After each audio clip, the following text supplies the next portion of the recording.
Assalamualaikum warahmatullahi wabarakatuh. Jumpa kembali dengan saya, Suharno, dosen program studi akuntansi Universitas Surakarta. Kepada Anda sekalian yang saat ini sedang menjalankan program kuliah kerja nyata atau KKN, dimanapun Anda berada, pada kesempatan kali ini saya ingin berbagi tentang 5 hal yang membuat nilai KKN Anda bisa jatuh.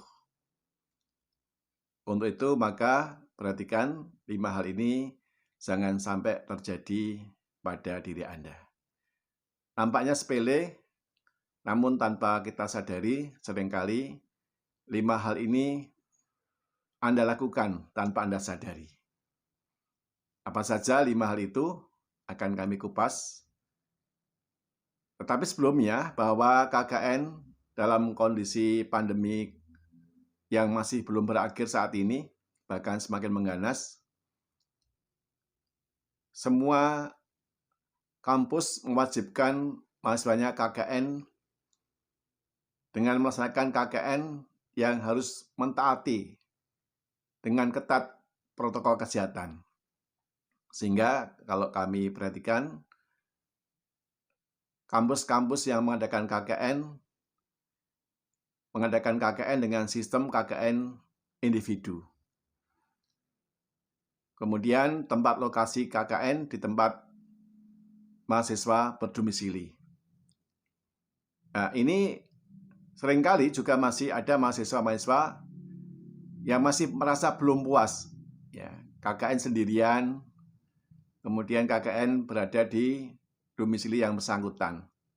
Sehingga mereka biasanya tetap saja mengadakan KKN yang berkelompok, kemudian KKN yang tidak bertempat di domisili masing-masing. Padahal sebenarnya dengan Anda mengadakan KKN di tempat domisili Anda melakukan KKN individu, sangat-sangat membantu aspek finansial Anda, tenaga Anda. Ya. Kenapa demikian? Kalau Anda melakukan KKN di tempat Anda berdomisili, bisa di lingkup RT, RW, paling jauh tingkat kelurahan ya, atau tingkat desa, Anda bisa sangat menghemat biaya. Kemudian yang kedua, kalau Anda melakukan kegiatan KKN ini dalam masa-masa pandemi, tentunya Anda tidak harus mengumpulkan massa yang banyak ya. Jadi karena kondisi ini, maka KKN Anda itu tidak harus dihadiri oleh sekian banyak orang. Ya, idealnya ya maksimal itu 30 orang saja begitu. Kemudian Anda bisa melakukan KKN yang sifatnya hal yang nampak sepele, namun sebenarnya masih banyak orang yang belum melaksanakannya. Ya.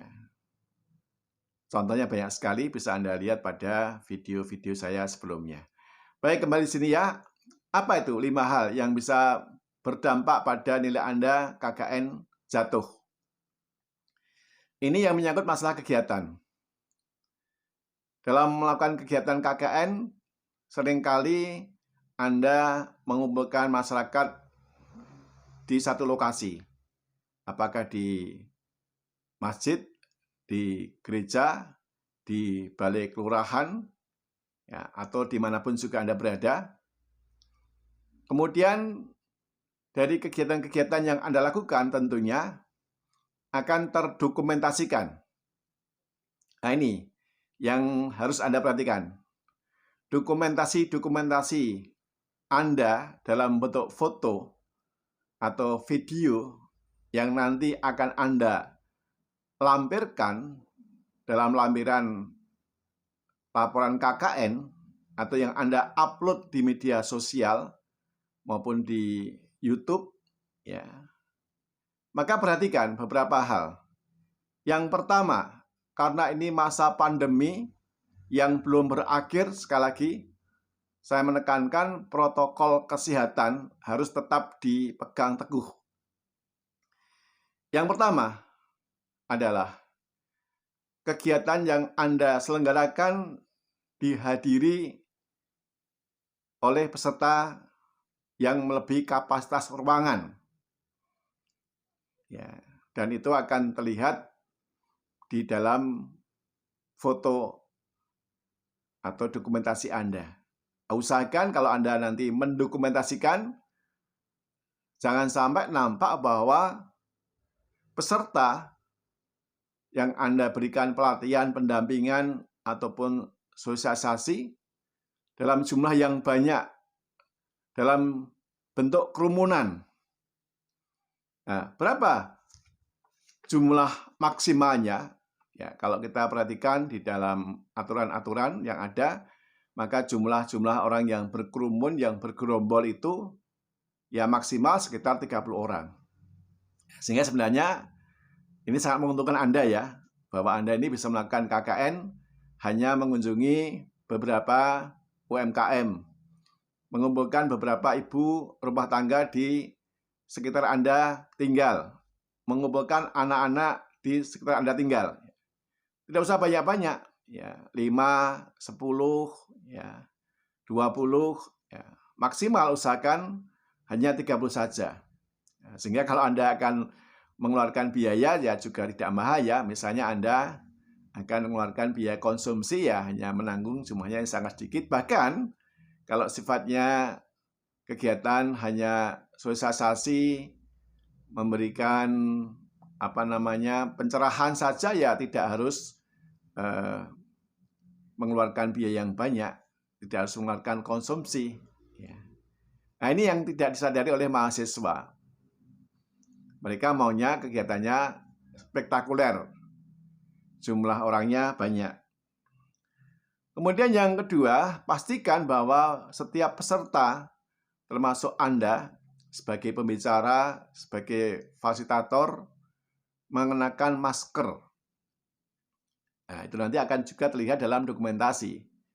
Ya, wajah-wajah peserta, apakah menggunakan masker atau tidak. Ya, saya melihat beberapa mahasiswa mengatakan dalam rilis kegiatannya bahwa kegiatannya sudah memenuhi protokol kesehatan. Tetapi ketika saya lihat foto kegiatannya, sebagian peserta, bahkan semua peserta tidak menggunakan masker sama sekali, termasuk pembicaranya. Ya, ini pastikan bahwa ketika Anda melakukan kegiatan, kemudian Anda didokumentasikan, dokumentasi Anda tadi apakah berupa foto, apakah berupa video, pastikan bahwa peserta dan narasumber ini mengenakan masker. Itu yang kedua. Kemudian yang ketiga adalah perhatikan jarak yang ada antara peserta yang satu dengan peserta yang lainnya.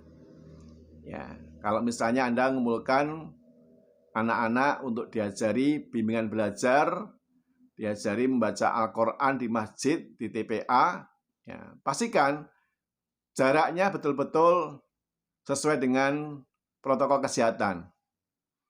Ya, 1 meter atau setengah meter, ya.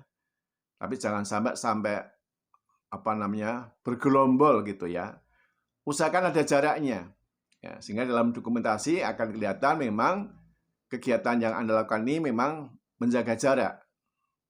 Nah, ini yang juga perlu Anda perhatikan. Jaga jarak antara peserta yang satu dengan peserta yang lain, termasuk Anda sebagai seorang narasumber atau fasilitator atau apapun namanya. Biasanya setelah ada kegiatan-kegiatan ini, ya Anda akan menyerahkan bingkisan, akan menyerahkan kenang-kenangan kepada tuan rumah atau kepada pejabat setempat, kepada takmir masjid. Ya. Kemudian tanpa Anda sadari, Anda berjabat tangan. Nah, upayakan dalam kondisi COVID ini tidak ada dokumentasi, tidak ada foto, tidak ada video, di mana Anda berjabat tangan ketika Anda menyerahkan sesuatu kepada tokoh masyarakat atau kepada objek di mana Anda sedang melakukan KKN, ya. Sekali lagi, hindari adanya jabat tangan. Yang keempat adalah hindari adanya jabat tangan. Sekali lagi, hindari ada jabat tangan yang terlihat dalam dokumentasi foto atau video.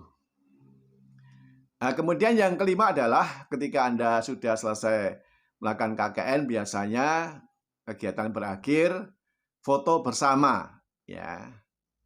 Juga sama, pastikan ketika Anda foto bersama, ya, ketika Anda foto bersama ini ya, tidak bergerombol, ya.